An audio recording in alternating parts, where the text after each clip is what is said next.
You know, sometimes you grow up with a game that you really enjoy, a game that sticks with you forever, but when you go back to replay it later in life, it just isn't as good as you remember it being. The joke is Four Swords Adventures. Picture this. It's 2002 and you're Nintendo. Yeah, I've had this nightmare before. Your new console, the GameCube, is off to a somewhat rocky start, but it's still doing pretty well for the moment. I mean, it's sold about 6 million units in a year, surely that total number will rocket up over time. Especially now that you're releasing the big new title for this system, a sequel to the smash hit Mario 64, the first game directed by one Yoshiaki Koizumi, the game people have been clamoring for all year, Super Mario Sunshine. And 5 years later, the game hadn't sold as many units as Nintendo's second worst selling console had in a year. To be fair, 5.5 million was a solid quarter of the GameCube's final sales number. To be even fairer, they both might have sold better if Mario Sunshine was a better game. So we have a greater story focus in this game. Peach isn't even kidnapped until 10 stars in. Oh, sorry, not stars, shines. Shine Sprite specifically. I don't know, they want it to be different, I guess.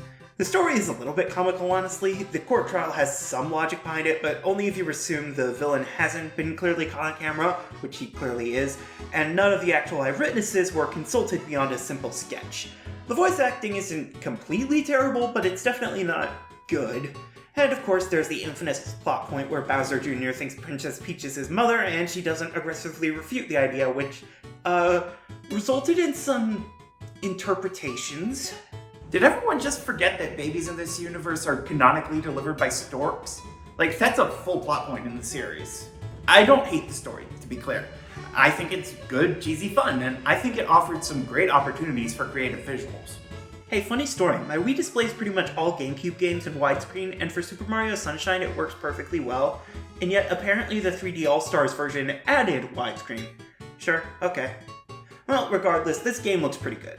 The world of Isle Delfino has its own unique style to it, very tropical inspired of course, but still more than memorable. I will note, however, that despite playing an original copy on my Wii, this was one of the few games I've played so far to have noticeable lag. Part of that may be because for some reason they render a version of just about the entire island whenever you're just in a level. Seriously, why does the game need to render Pinna Park and Delfino Airstrip while I'm in Bianco Hills? Hey, maybe the rocket storage glitch was intentional. Well, the controls are pretty decent. I wouldn't say they're as tight as some later entries. Mario still has a little bit of momentum when you don't want him to, and there's some baffling exclusions.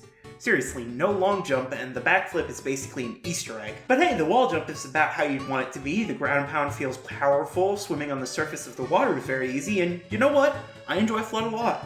The camera is a huge improvement over Mario 64 since you actually have decent control over it most of the time, and the pseudo first-person view is actually really useful when using the squirt nozzle.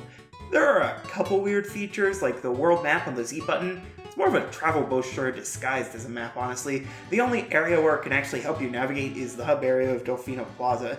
I don't hate its inclusion, but I don't understand why they assigned it the Z button. I know the GameCube controller doesn't have a select button, but surely this could have been a part of the pause menu? I don't know. Overall, I think the game's controls are more than solid. So, all that's left is to actually play the game.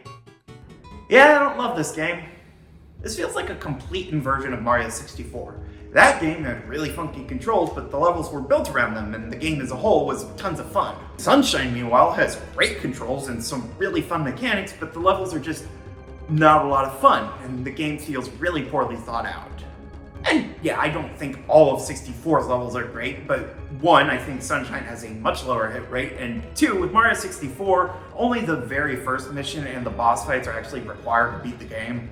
Here, there are 50 specific missions that you need to complete to fight the final boss, and the only way to skip any of them is through glitches. You don't have a set number you're working towards, you just complete the first 7 missions in each level, and then you fight the final boss.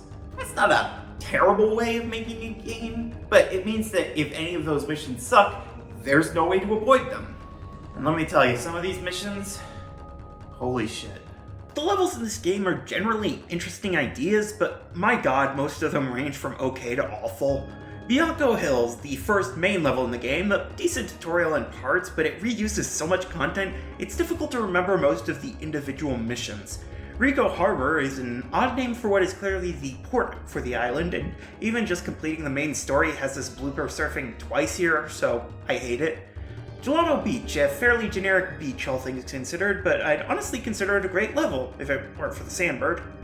Pinna Park, I feel like this is a great level on paper, but in execution it's just really obnoxious, particularly with the ships and the Ferris wheel maze.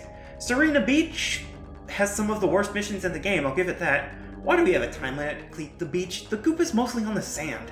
Noki Bay has 2 super obnoxious points in the eel fight and its secret area, but otherwise, it's okay. I like the wall jumping challenges, and I think the fishbowl physics are kind of fun for whatever that's worth.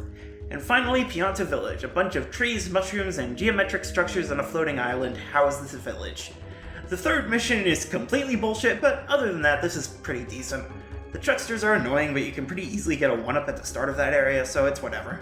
And after you get the 7th shine from each of those levels, you unlock the final area, the painful course of Corona Mountain, and then you're done. There are other missions, of course, 3 or 4 more in each of the levels I mentioned, plus a couple in the opening area, and about 15 in the hub area. There is content outside of the required missions, obviously, but it's all completely optional, and your only reward for 100% completion is a single addition to the ending and a new costume for Mario. I know it probably sounds like I hate this game, and to be fair, it definitely isn't one of my favorites. I think it's a serious step down from Mario 64 in terms of fun factor. But at the same time, I don't think it's absolutely terrible. Like I said, the game controls really well, the style is on point, and I do think some of the missions are actually a lot of fun. There is a good game here, but I think a lot of their more ambitious ideas got in the way of that goodness. So maybe for the next game, I don't know, we could try to go a little bit more classic. I didn't mean to go that far!